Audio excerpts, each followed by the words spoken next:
உயரிய சபையிலே இன்னும் 77வது நாளுக்கு பிறகு சுதந்திர தினத்திற்கு பிறகு உண்மையான சுதந்திரத்தை உணர்வதாக நான் விளைகிறேன். ஏனென்றால் 77 நாட்களுக்கு பிறகு எனக்கு கதைக்கு அனுமதி தந்திருக்கிறார்கள். ஜாழ்ப்பாணத்திலே ஒரு போர்ட் சர்டிஃபைட் இல்லாத கன்சல்டன்ட் எங்களுடைய மதிப்புக்குரிய அமைச்சர் அவர்களுடைய உங்களை நான் கனவாக கேட்டுக்கொள்கிறேன், தயவாக கேட்டுக்கொள்கிறேன். ஜாழ்ப்பாணத்திலே போர்ட் சர்டிபிகேஷன் இல்லாத வைத்தியர் டாக்டர் டி சத்தியமூர்த்தி அவர்களை முதலிருந்த அரசாங்கம் அவர் இனப்படுகொலையை எதிராக சொன்னார் என்ற காரணத்திற்காக இனப்படுகொலை நடக்கவில்லை, முள்ளிவாய்க்காலிலே என்னுடைய உறவுகள் சாகவில்லை என்று சொன்னதற்கு பரிகாரமாக கேபினெட்டில் கொடுத்து போர்ட் சர்டிபிகேஷன் கொடுத்து அவரை வைத்தியசாலையில் அமர்த்தி வந்திருக்கிறது. வெளிநாட்டில் இருந்து எங்களுடைய ரத்த சொந்தங்கள் கோடி கோடியாக எங்களுடைய வைத்தியசாலைக்கு அனுப்பி கொண்டிருக்கிறார்கள்.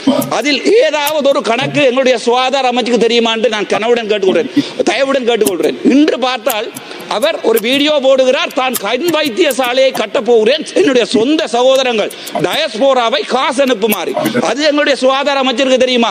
அது சம்பந்தமான எந்த நடவடிக்கை இப்போது எங்களுடைய சுகாதார அமைச்சு, எங்களுடைய சுகாதார அமைச்சர் நான் அனுமானிக்கிறேன் தங்கமுத்து சத்தியமூர்த்தியுடனும் சுவிஸிலே இருந்து வந்திருக்கின்ற அவருடைய அடியாட்களுடன் சேர்ந்து மறுபடியும் ஒரு டீல் அடித்திருக்கிறார்கள்.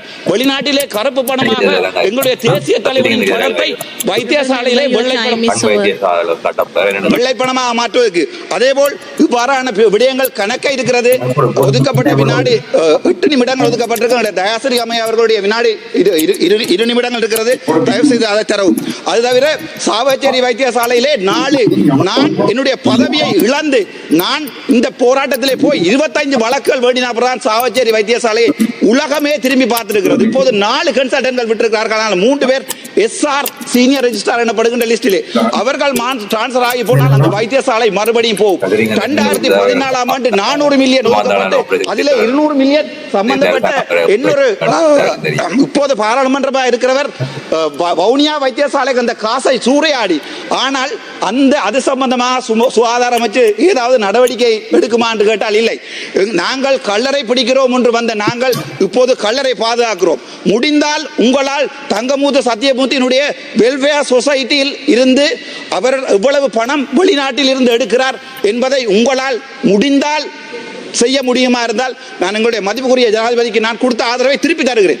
ஏனென்றால் வடக்கு கிழக்கை பொறுத்த வரைக்கும் நாங்கள் ஒரு தமிழ் பேசுகிற இனம், நாங்கள் ஒரு வேறு மொழி பேசுகிற இனம், ஆனால் நாங்கள் புத்த மதத்தை மதிக்கிறோம்.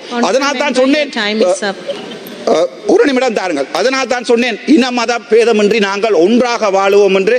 நன்றி. இந்த உயரிய சபையிலே இன்னும் 77வது நாளுக்கு பிறகு சுதந்திர தினத்திற்கு பிறகு உண்மையான சுதந்திரத்தை உணர்வதாக நான் விளைகிறேன். ஏனென்றால் 77 நாட்களுக்கு பிறகு எனக்கு கதைக்கு அனுமதி தந்திருக்கிறார்கள். நன்றி.